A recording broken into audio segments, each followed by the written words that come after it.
Welcome back, everybody. Welcome back to KGTR. We got a special treat. We have another guitar for the practicing musician.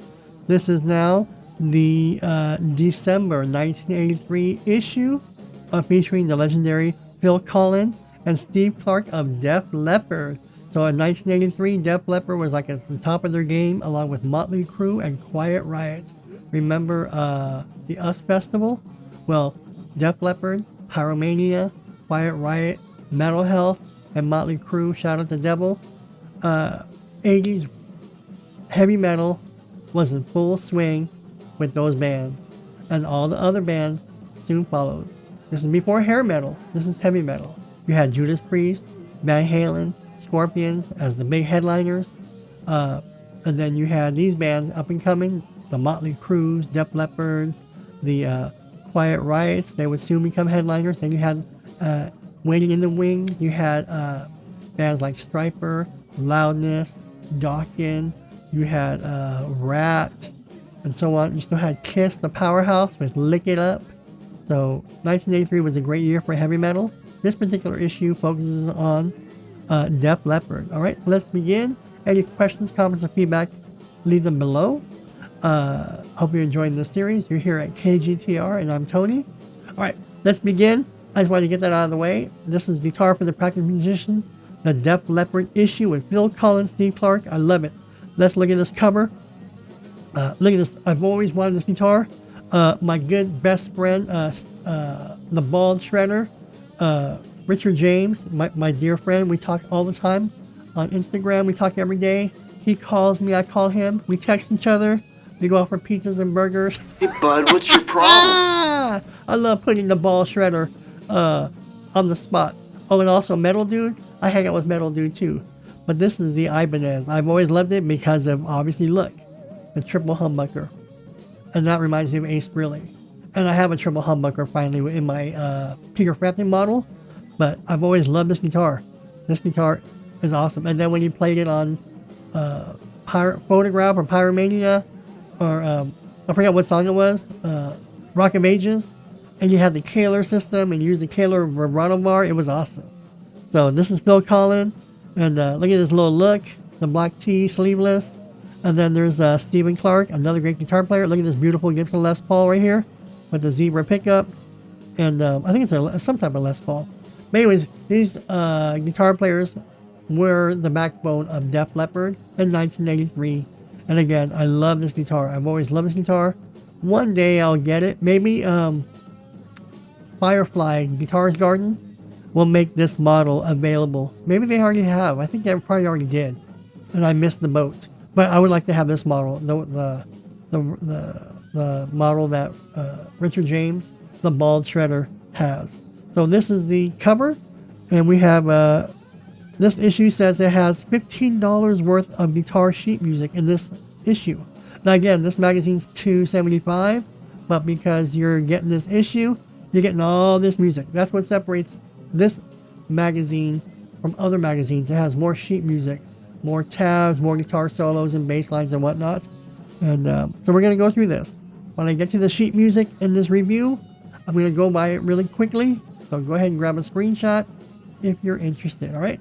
Let's go ahead and go page by page and see what was happening. Again, this is the third issue now of a Rockman. Tom Schultz Rockman, the ultralight, pure Rockman inside and out.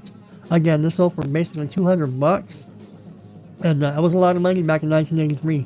But, except no imitations, nothing sounds like a Rockman. It's true. Even to this day in 2025, nothing sounds like a Rockman. Alright, this issue has 100 pages. Let's continue. Again, another advertisement for G&L guitars. This is the Cavalier model. Already went over this ad in the last issue of featuring Steve Howe of Asia. What's next? Alright, again, table of contents.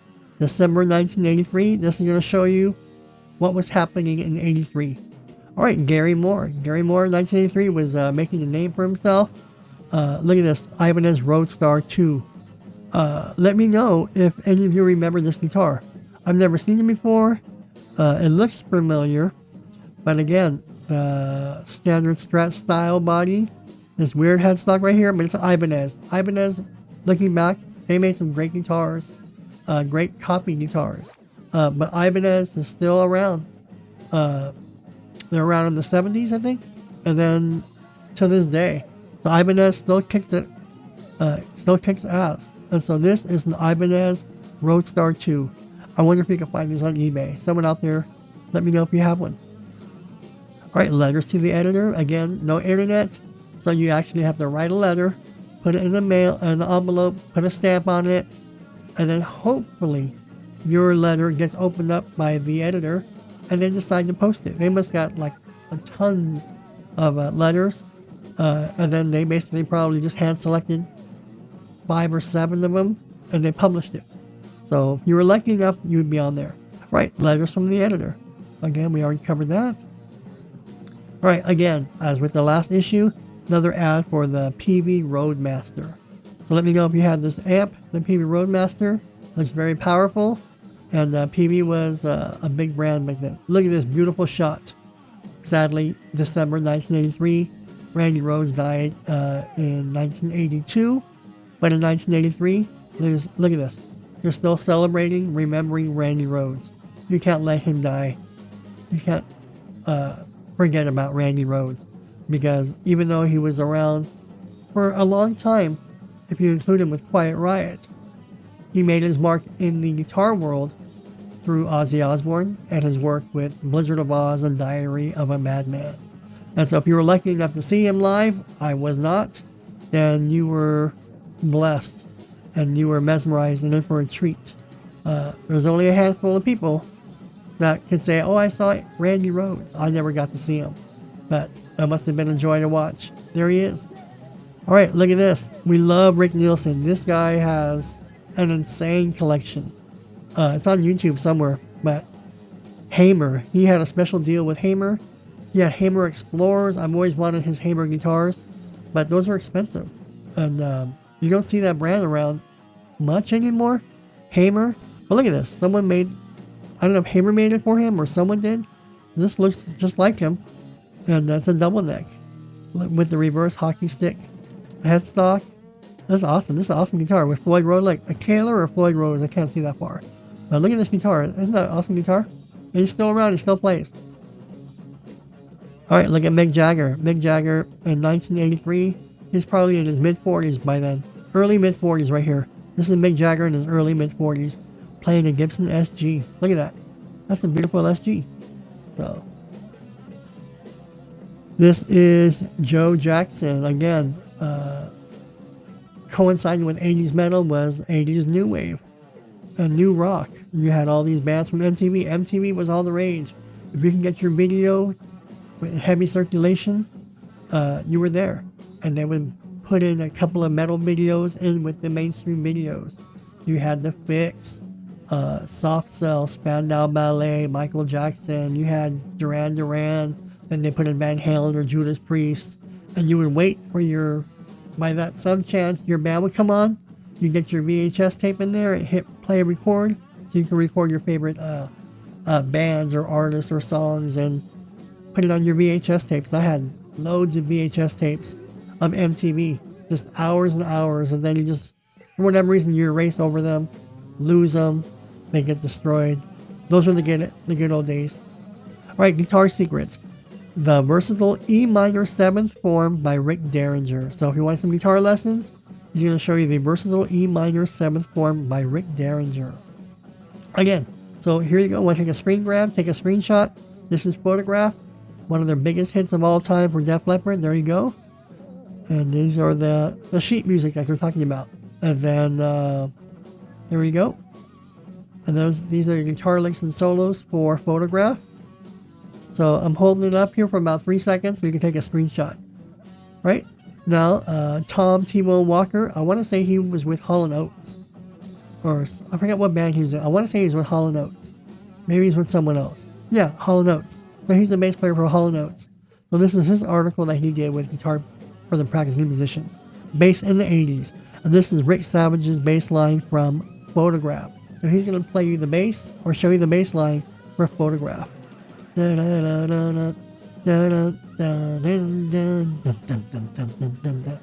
was the best. Look at that. Open ears.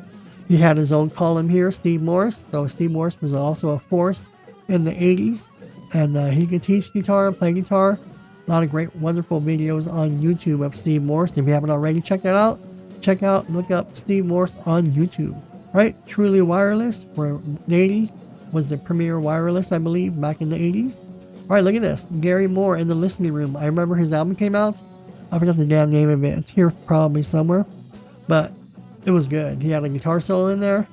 Very quick legato, fast picking. And I could see the influence with Vivian Campbell. Vivian Campbell reminds me a lot of Gary Moore's fast picking style, where he uses the fingering as opposed to the wrist. A lot of people can pick with their wrist. Vivian Campbell would pick with his index finger and thumb. That's how I pick.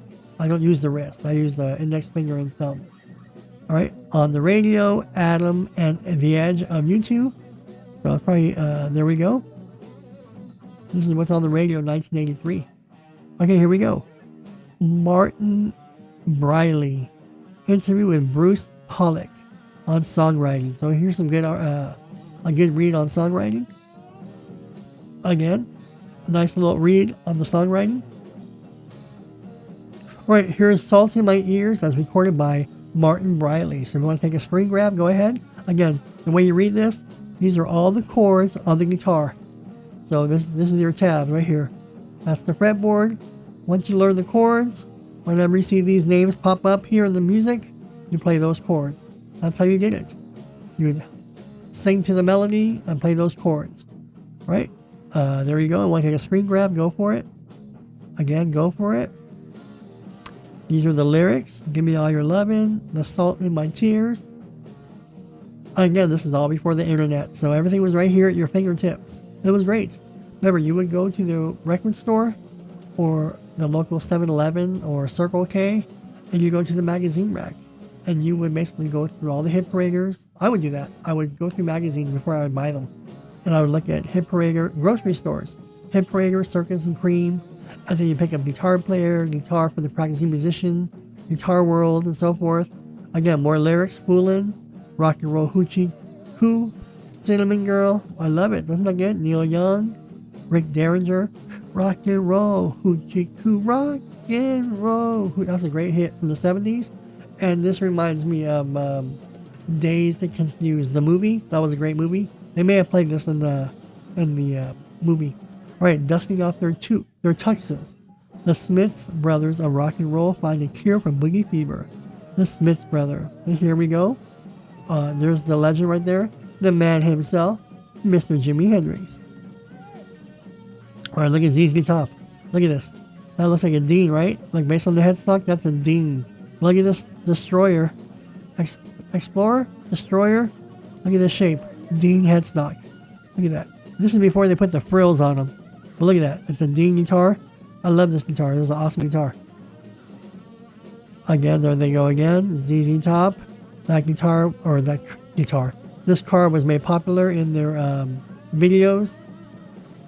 Listen and Play series. Look at her hands all like this. Listen and Play. So there was more on the ZZ Top. All right.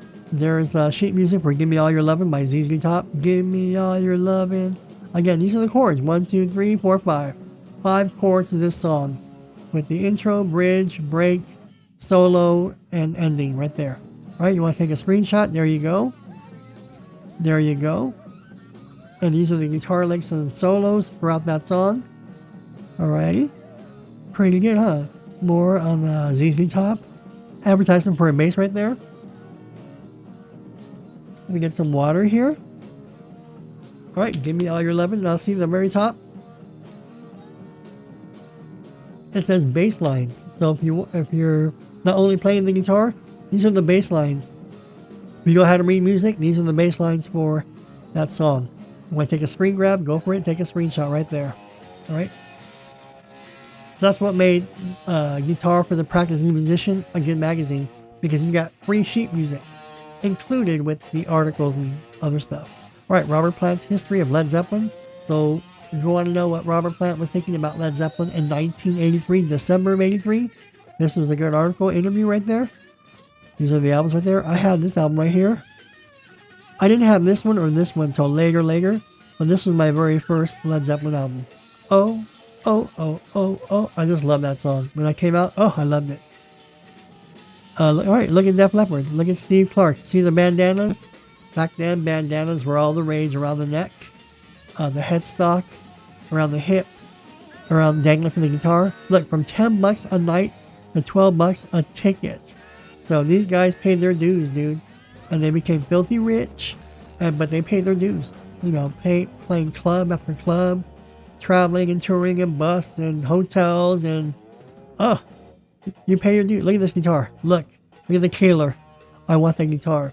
I'll have to contact the bald shredder to say, yo, Baldy, yo, Richard James, hook me up with this one. Make me one, Richard James. I need you to make me one, Richard James. So all I gotta do is go, yo, Richard, make me a Phil Collins guitar model. He'll do it if I ask him, or I'll get Metal Dude to do it for me, Metal Dude. All right, again, here they are, classic right here. Look, again, the Les Paul right here. Look at this little Les Paul. Again, more from this nice article of Def Leppard. Foolin'. So here's the sheet music. You can take a screenshot. I went real fast. These are the chords. Look at all these chords for Foolin'. 1, 2, 3, 4, 5, 6, 7, 8, 9, 10. So there's 12 chords you need to learn to play Foolin'. You can probably make a shortcut. You know why? Because of the intro. I think it's, the intro has a lot of chord progressions. Right, these are guitar licks and solos for Foolin'. Right, the article continues. Look, he's playing a Les Paul here. Again, look at the Kaler on a Les Paul. So there you go. Alright, Radian, here we go. Radian, channel your talents through Radian. Alright, again, now these are the bass lines for Foolin'. Again, take a screenshot. No need to stay on these pages. There you go. But these magazines were great. Rick Derringer, keeping current. So you want to know what's... Oh, look at this guitar right here. This is clearly a BC Rich. You know what? I've always wanted a BC Rich. There's a particular model. The model, I forgot what it's called. Maybe it's the Mockingbird. But it's the model that Neil Giraldo has in one of the videos with Pat Benatar. Neil Giraldo, he has a pink BC Rich guitar. Precious Time. I forgot the name of the song, but he has a little solo in there. It was really good. It's a pink one. I want that pink guitar. Look at this guitar. Look. What brand is this? Look. Oh, it's a BC Rich too, right? Like, is this a BC Rich? Let me know if this is a BC Rich. Yeah, it is. It's a BC Rich. So look at this guitar right here. That's a BC Rich right there. Oh, look at his guitar. So look, there's a... See, look. This is the Explorer, right? But this is the Dean headstock. Right there. This one right there, I think this is a BC Rich. There's a Gibson Les Paul. This one I think is also BC Rich right here. So he's got some, and then this one looks like a Charvel, I think. So some pretty cool guitars right there. Alright, Rock and Roll Hoochie Coo by Rick Derringer. There you go. I want to take a screen grab. Screen grab. There you go. Here's the guitar licks and solos for Rock and Roll Hoochie Coo. Again. I'm going fast enough so that you can take a screenshot if you want to take a screenshot. You don't have to. Alright. Play It Like It Is. Rock and Roll Hoochie Coo. So that was a big hit. And it was good. Alright. There's some that. Coda, Led Zeppelin, Coda 2. Again, look. He's playing the violin bow. Revolutionize the way you play guitar. Look at these guitars right there. Guitar, Gibson. This looks like a PAF. I can't see from here, but it's got a weird bridge right there. A new Les Paul. Or a new low something guitar. The Challenger. Okay, this is called the Gibson Challenger. This is the bass right here, obviously. What's this?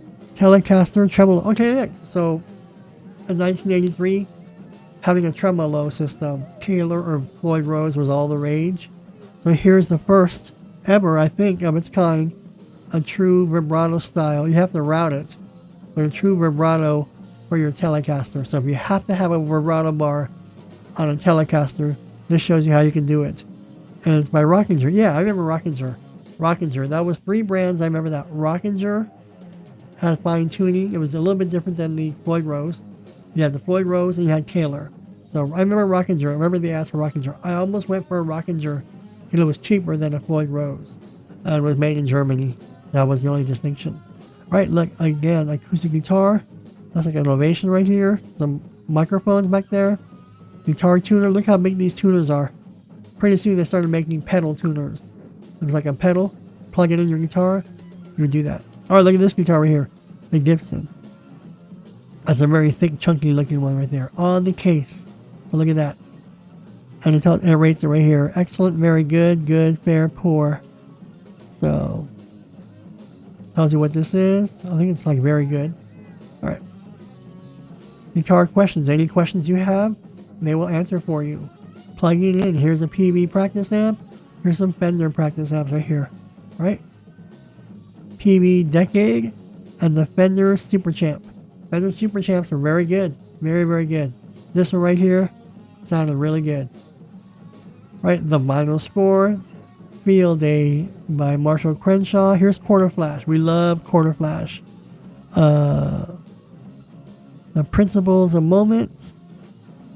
Let's see. Album. Alright, we got here Joe Walsh. Al Di Meola. Ian Hunter. Motorhead right there. Play Guitar with the Stars. Elvis, look at this. Elvis on video. So 1983, if you can find videos on Elvis, there you go. Neil Young, look at his new look from 1983. He let himself go, but there he is in 1983. I was never into Neil Young, but he was good. Alright, Cinnamon Girl, Neil Young. You want to screen grab it? There you go. And that. These are the guitar licks and solos for Cinnamon Girl. Alrighty. There we go. Oh, okay, let's go back real fast. These are the bass lines for Cinnamon Girl. Alrighty. Again. I'll go by quickly so that you can screenshot these if you like. So this is guitar for the practicing musician is more centered for guitar players. Guitar World Guitar Player had not as much sheet music or tabs as this magazine.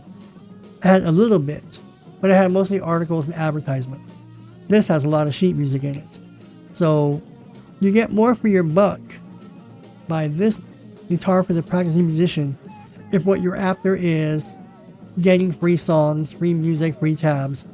This is the magazine to buy. So you're going to get, like they say, every issue was like $2.75, but you're getting, according to them, you're getting $15 worth of sheet music included for free. So rather than buying a book for this hit or that hit, they'll give you what they feel are the hits of that month, and they'll plug it into this issue and say, here you go, here's some free music, enjoy your issue. Again, you're only getting half a magazine without music. That's why Guitar for the Practicing Musician has more sheet music, more tabs, more songs to learn from in their issues than any other magazine. All right, we're almost done here. 10 Beatle covers, dedications, 10 great fusion albums right here. Paul Dean's Loverboy. We love Paul Dean Loverboy. 10 great rhythm guitar songs. If you want to learn some rhythm, here you go. Does that look good? All right, what else? With words and music. Look at Quiet Riot. Look. The beginning of 80s metal right here. Metal Health. Look at this. Coming next month. So the next issue for January, I believe, January of 84, they're going to cover Carlos Santana and Quiet Riot, according to this. This is December 1983 issue. Coming next month, we're going to cover that. And I think we're on to the last page. This is the back cover of the Phil Collins and Steve Clark issue of Def Leppard. This, again, is the 83 Ovation Collector Series. I love it because it's thin and sleek and it sounded very good covered up. Right, getting back to the front cover here. And there we go. Look at this beautiful guitar again. Let me know your thoughts on this issue of December 1983. For those of you into heavy metal, wasn't 1983 great? Because everybody at that time already knew about the US Festival. Van Halen was top of their game, of course. But you had all these bands coming up. You had the headliner, Scorpions. You had Van Halen. You had Judas Priest. You had Kiss. But then you got these new bands coming up that no one knows that they're going to explode. You got the Motley Crues, the Def Leppards, you got the Quiet Riots, right? And then soon you got the Rat and Dawkins, and then you got Striper, you got Loudness coming up. Then you're gonna have Queensryche, and then you're gonna start having Dio. Dio was coming out in '83. Yeah, Dio was already out with Rainbow in the Dark in 1983. Vivian Campbell was making a name for himself. Then you started having all these bands like Autograph in 1984. Remember Autograph? And you still had bands like Kiss. You got Autograph, and then you started getting bands with the hair metal. You started getting Black and Blue. Remember Black and Blue? Oh, I love Black and Blue. Oh, the 80s were great for metal, but also they were great for new wave. You had The Fix, you had ABC, you had Spandau Ballet, George Michael, Boy George, you had Wham UK, you had New Order, you had the Pet Shop Boys, The Cure, The Cult, you had Madonna. Oh, the 80s were the best. Well, everyone says their decade's the best, but the 50s were awesome, and the 60s. The 70s were great too, but it was like in between. It was sandwiched between 80s, which had a lot. 70s you had hard rock, soul, and funk. That was the 70s. 80s you had new wave, punk, heavy metal, and that was sandwiched between 90s grunge with 70s rock, blues, disco, and funk. So, and then 60s you had the surf music and the British pop and psychedelic stuff. The 50s you had all the doo-wop stuff. I loved, every decade's great. I love all decades. I love all music, but my favorite is 80s. 80s metal, 80s new wave. All right, I'm Tony. Let me know your comments below, what you thought about this issue, this magazine. Let me know what your thoughts on Def Leppard in 1983. Stay tuned. We got more magazines coming your way, more guitar reviews, more guitar tones. Any questions, comments, and feedback, leave them below. And again, look for sometime around July 4th. I know it's already only May, but around July 4th, I'll release my Tony Fuentes guitar collection, just to showcase it for you. And then I'll go over each guitar and its own separate video, and I'll do like a 5-6 minute demo. So I'll do an entire video of all my guitar collection, but then I'll do a quick 5-6 minute video of each guitar, showing it to you up close, and then just playing some tones with it to let you hear how it sounds clean, dirty, and with my various tones. So you can hear it clean, dirty, metal, whatever, and then I'll put it away. Another video, same thing, play it clean and dirty so you can get to hear it, and so on and so forth. All right, thanks for joining me. I hope you enjoyed this issue. I'll see you all in the next video.